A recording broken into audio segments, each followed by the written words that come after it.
మనతో పాటు ఆర్మూర్ ఎమ్మెల్యే రాకేష్ రెడ్డి గారు, బీజేపీ ఎమ్మెల్యే మనతో పాటు ఉన్నారు. రాకేష్ రెడ్డి గారు నమస్తే. నమస్తే నమస్తే. ఏంటి కవితను మీ పార్టీలోకి ఆహ్వానిస్తారా? అది బీజేపీ కదా, అయితే బీజేపీ అయినా వెళ్ళదా? అన్ని పార్టీల పేరు వినిపిస్తారు. జాగృతి అంటారు, కాంగ్రెస్ అంటున్నారు. అవునా? బీజేపీలో చేరి చాలా మంది కేసులు కొట్టేయించుకుంటున్నారు కదా, అట్లే కేసులు పెట్టించుకుంటున్నారు. కొట్టి వాషింగ్ పౌడర్ నిర్మాణానికి కెచ్చారా అన్నారు కదా. ఇప్పుడు ఇది అంటే వాళ్ళ కుటుంబం గొడవలన్నీ తెలంగాణ ప్రజలకు అంటగడతారు అన్నారు, అంతే కదా. తెలంగాణ ఇష్యూ కాదు కదా, ఆయన ఆమె పర్సనల్ ఇష్యూ ఇప్పుడు మాట్లాడేది. తెలంగాణ ఇష్యూ ఎందుకైతే నేను చెప్పించింది ఏంటంటే పార్టీ పెట్టడం ఎందుకు అంటే లిక్కర్ వ్యాపారంలో బెయిల్ తొందరగా దొరికినందుకు పెడతలేదు కదా, పెడుతున్నాడు చెప్పలేదు. నేను చెప్పినా నేనండి 20 ఫోన్లు వల్గొట్టినందుక మెచ్యూరిటీ అన్నారు. ఇప్పుడు మీరే అన్నారు మెచ్యూరిటీ పొలిటీషియన్ అని. 20 ఫోన్లు వల్గొట్టినందుక ఇచ్చింది కదా మళ్ళా తెలంగాణ ఆత్మాభిమానం బిల్లుల తాకట్టు పెట్టినందుక, తెలంగాణ ఆడపడుచులు బతుకమ్మ ఎత్తిన చేతులతోని బాటల్లో వ్యాపారం చేసినందుక, 6 నెలలు తిహార్ జైలు ఎవరి గురించి ఉన్నది? తెలంగాణ రైతుల గురించి ఉందా? తెలంగాణ మహిళల గురించి ఉందా? తెలంగాణ నిరుద్యోగుల గురించి ఉందా? ఒకటి. ఈ రోజు ఎటువంటి నైతిక విలువలు అర్హతలు లేకుండా రాజకీయాల డబ్బు ఉంది కదా, అవినీతి డబ్బు వేలాది కోట్లు దోసుకొని వందలాది కోట్ల ఆస్తులు సంపాదించుకొని తెలంగాణ ప్రజల అమాయకత్వం మీద ఆడుకొని, అప్పుడు తండ్రి ఆడుకొని, ఇప్పుడు కూతురు ఆడుకొని, ఇప్పుడు సామాజిక తెలంగాణ అని చెప్పి మళ్ళా మా బీసీ బిడ్డలను చంపడానికి, ఆత్మహత్యలకు ప్రేరేపించడానికి కొత్త పన్నాగమైంది. ఇప్పుడు వీళ్ళంతా మీ కుటుంబంలో గొడవలు ఉంటే, మీకు స్విట్జర్లాండ్ లాకర్లల్లా తాళం చేసి దొరకకపోతే కూర్చుని మాట్లాడుకోండి. సంతోష్ ఒక్క లాకర్ తాళం చేయించిన డాడీ, మొదటిసారి అన్నకు ఒక లాకర్ తాళించిన డాడీ. మీ లాకర్ల గురించి కొట్లాడండి. తెలంగాణ ప్రజలు ఈ రోజు ఏం ఎదుర్కొంటున్నారు, ఎందుకు డైవర్ట్ పాలిటిక్స్ చేస్తున్నారు? డాడీ డాక్టర్ 10 ఏళ్ళు ఒకటే మాటిన్నాం. డాడీ డాక్టర్ బావా అన్న. పోర్టుపోలియోలు మీకే, రాష్ట్రం మీకే, ఆస్తులు మీకే, అవినీతి మీకే. 10 ఏళ్ళలో ఏం చూసినాం?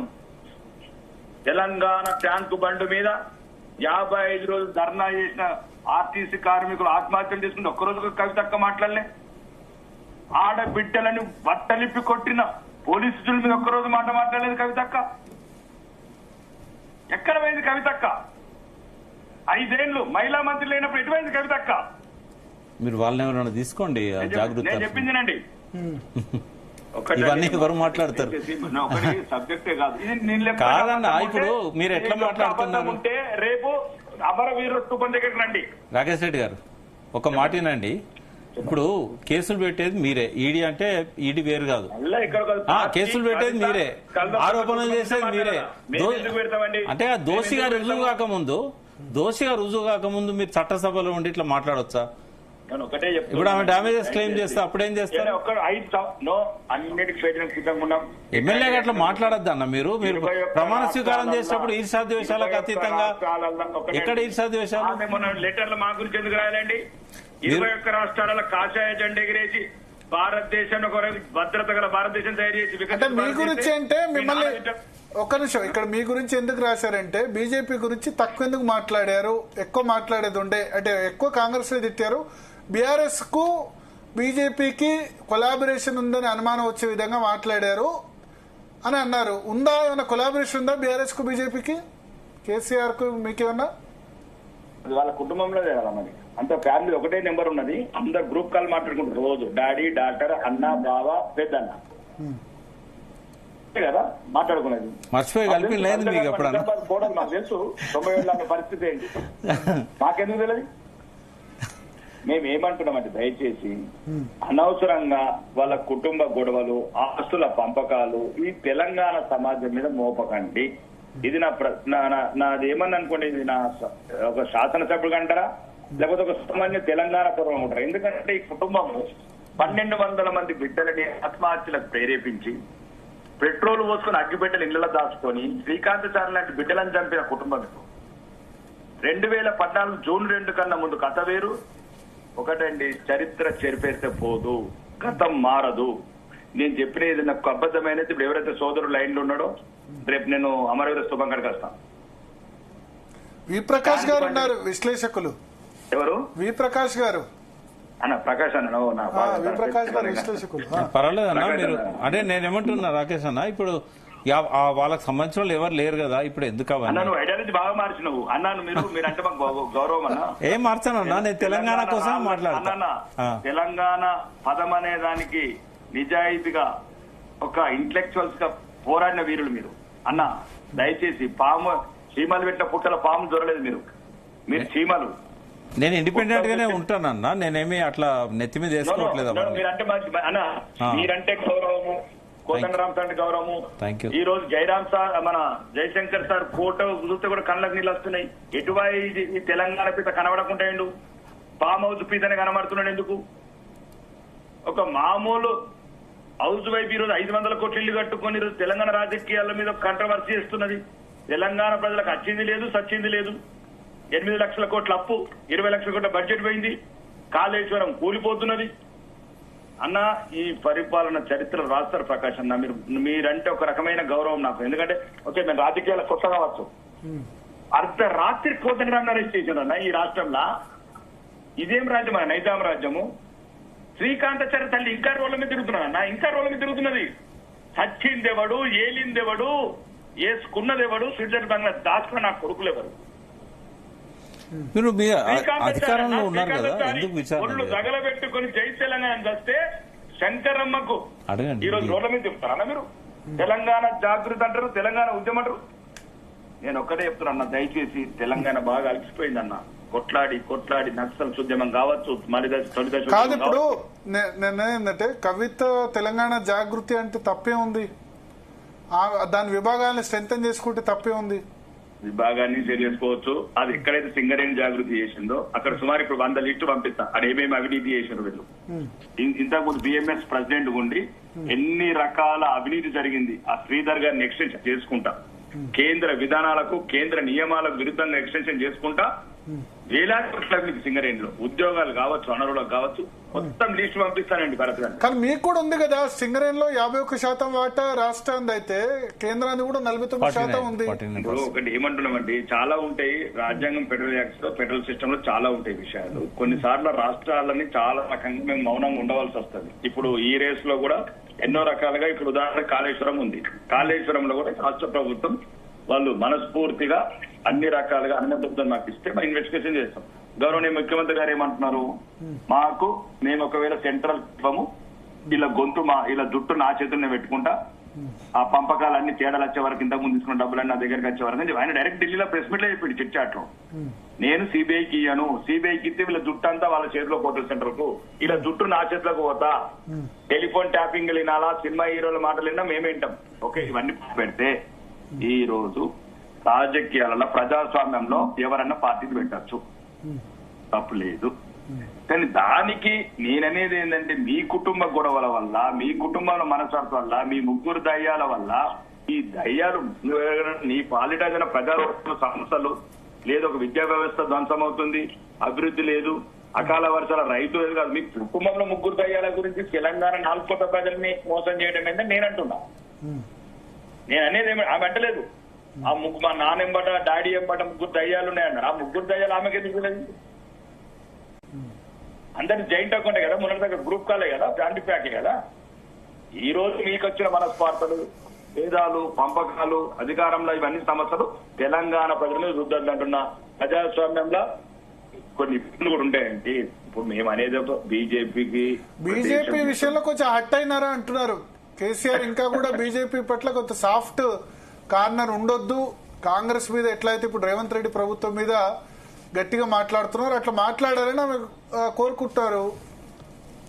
కోరుకోవడం వేరండి, ఆకాశం మీద ఉమ్మేయడం కూడా వేరు. భరత్, సాఫ్ట్ కార్నర్ లేదంటారా? సాఫ్ట్ కార్నర్ ఎందుకు?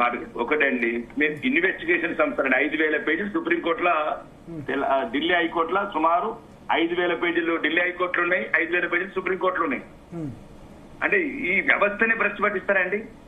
మీరు చేసిన వ్యాపారాలు, దరిద్రమైన వ్యాపారాలు పెట్టుకొని చేసిన తప్పుల్ని సమర్థించుకోవడానికి ఒక భారతీయ జనతా పార్టీ దేశం గురించి, ధర్మం గురించి, ఈ భావజాలం, హిందువుల రక్షణ గురించి ఈ రోజు ఇంత దృఢంగా బలంగా నిలబడ్డ పార్టీ గురించి ఆమె చేసిన వ్యాపారాలకు ఎక్కడ అడ్డొచ్చినామని మేమెందుకు అడ్డేస్తామండి? వాళ్ళు ఒక్కరు రాలేదు. ఢిల్లీ ఉప ముఖ్యమంత్రి వచ్చాడు, ఢిల్లీ ముఖ్యమంత్రి వచ్చాడు, మంచి మంచి వ్యాపారులు వచ్చారు. వాళ్ళందరినీ కూడా ఇరికిచ్చారు. ఆమ్ ఆద్మీ పార్టీ గానీ ఇక్కడ గానీ ఎన్నికల్లో ప్రయోజనం గురించి. ఎన్నికల ప్రయోజనాలు భరత్ గారు ఒక్కొక్కటి దయచేసి మీరు ఇట్లా మాట్లాడితే అంటే కాదు వాళ్ళ ఆర్గ్యుమెంట్ ఎవరన్నా కానీ ఈ వ్యవస్థలన్నీ నిర్వీర్యమైపోతాయండి. ఆమె అన్నారు కూడా జైలు నుంచి బయటకు వచ్చి ఖచ్చితంగా దీనికి ప్రతీకారం తీర్చుకుంటానని కూడా చెప్పారు ఏదో రోజు సందర్భంలో. సంతోషం. పగ ఎవరి మీద తీసుకుంటా? ధర్మం మీద పగ తీసుకుంటారండి. అది మా ధర్మం. నేనేమంటున్నాను, ఆమె ఆమె వ్యక్తిగతంగా ఆవేశం ఉంటుండొచ్చు. అది ఎందుకంటే ఇదంతా ఎక్కడ మొదలైందంటే రేవంత్ రెడ్డి గారి స్టేట్మెంట్ అయిపోయిన నుంచి ఆమెకి ఇబ్బంది వచ్చింది. రేవంత్ రెడ్డి గారు ఆమె జైల్లోకి వెళ్ళాలని ఏమన్నాడు, ఆమె కూడా జైల్లోకి వెళ్ళి నచ్చింది నా లెక్క ఆమె కూడా ముఖ్యమంత్రి అవడానికి అవకాశం ఉంది, కేటీఆర్కి లేదని. నిజంగా కూడా లేని రెచ్చగొట్టిండు. ఆ కుటుంబంని ఎట్లయితే ఇబ్బంది పెట్టాలని ఒక సైకలాజికల్ గా గేమ్ ఆడాడు రేవంత్ రెడ్డి. అప్పటి నుంచి ఆమె కరెక్ట్ నేను కూడా మొన్న టీఆర్ జైలుకి వచ్చినా కదా కంపల్సరీ ముఖ్యమంత్రి అవుతా, జార్ఖండ్ ముఖ్యమంత్రి లాగా, ఇక్కడ రేవంత్ రెడ్డి లాగా ఆ రకంగా ఒక డైమెన్షన్ లోకి వెళ్ళిపోయింది. ఆమెకి మరి ఎవరు చేస్తున్నారు, ఎవరున్నారు లేదు, ఈ కుటుంబాన్ని ఆదరించే పరిస్థితి లేదు తెలంగాణలో. ఎప్పుడే చూస్తున్నాం కదా, అంటే ఆ 10 సంవత్సరాల అహంకారము, అధికారము, పోలీసు రాజ్యము, దొరల రాజ్యం అన్ని చూసినాం. కాబట్టి ప్రజలలో మళ్ళా నేను ఉదాహరణ మీరు గమనిస్తే పార్లమెంట్ ఎలక్షన్ లో పోటీ చేయలేదు, ఎమ్మెల్సీ ఎలక్షన్ లో పోటీ చేయలేదు, 0కి పరిమితమైంది. కాబట్టి లేదు ఏదో ఒక రకంగా మళ్ళీ కుటుంబంలో నువ్వు ఇట్లా దూరం పెట్టినట్టు నేర్చినట్టు చేస్తామని లేఖలు వదులుకుంటాం. తెలంగాణ సమాజం అంతా మనం ఇప్పుడు చూడండి, అకాల వర్షాలు, రైతులు, నిరుద్యోగులు అంతా పోయింది, సమస్య ఆటో డ్రైవర్లు అనిపోయినాయి. ఇప్పుడు అక్క, బావ, అన్న, మామ తెలంగాణ సమాజాన్ని మళ్ళీ అటువైపు పంపారు, ఒకటే కుటుంబం వైపు. అంటే దా కుట్రలో కూడా భాగం కావచ్చు.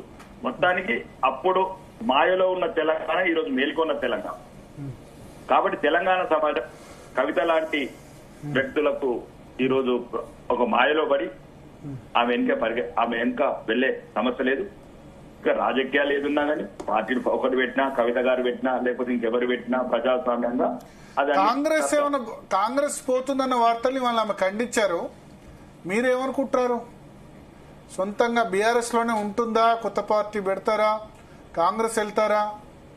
నాకు రాధాకృష్ణ మీద మాత్రం, ఆయన జర్నలిజం మీద మాత్రం 100% నమ్మకం ఉందండి. ఓకే. ఎందుకంటే first liquor case, first interview చేసింది ఆయన.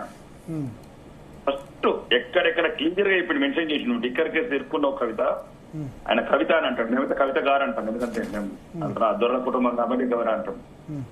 రాధాకృష్ణ గారు కవిత ఆ రోజు ఇంటర్వ్యూ చూశాను, కావాలంటే ఆర్కే అని పంపిస్తాను. ఫస్ట్ ఓపెన్ చేసింది ఆయన. ప్రతిదీ కంపల్సరీ ఒక వాల్యుబుల్ ఇన్ఫర్మేషన్ ఉంటేనే ఇస్తాడు. ఓకే, ప్రయత్నం చేస్తే చేసిండొచ్చు. ఎందుకంటే ఈ రోజున్న రాజకీయాలలో ఇప్పుడు ఎవరైతే ప్రకాష్ గారు అన్నట్టు మెచ్యూర్ పొలిటీషియన్, మెచ్యూర్ డబ్బు అన్ని రకాల అంగులు ఉన్నాయి కాబట్టి ఎదుర్కొంటది.